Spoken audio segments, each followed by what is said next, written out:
2024 September 16. Daily Bread Passage. 2 Samuel chapter 5 verse 17 to 25. Keyverse. Verse 19.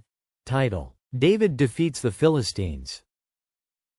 When the Philistines heard that David had been anointed king over Israel, they went up in full force to search for him, but David heard about it and went down to the stronghold.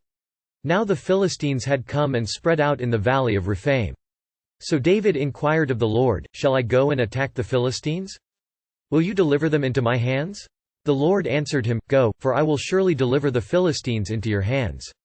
So David went to Baal-perazim, and there he defeated them.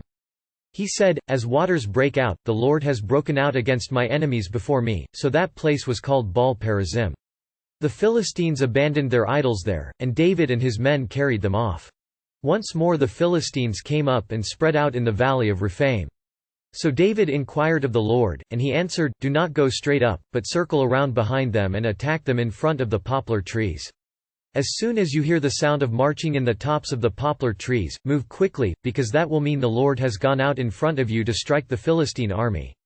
So David did as the Lord commanded him, and he struck down the Philistines all the way from Gibeon to Gezer. King David was the mortal enemy of the Philistines.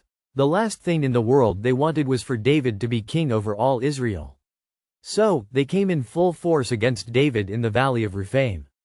Then David inquired of the Lord as to whether he should go up against them. The Lord said yes, and he gave David victory over the Philistines. David recognized the Lord's work and that his victory was only because, "The Lord has broken out against his enemies before me." The Philistine army made one more attempt to defeat David in the Valley of Rephaim. Again, David sought the Lord and followed the Lord's instruction. Because he did this, the Lord gave him victory once again. David defeated the Philistines from Gibeon all the way to Gezer. When we humble ourselves to the Lord and follow his words, he gives us victory.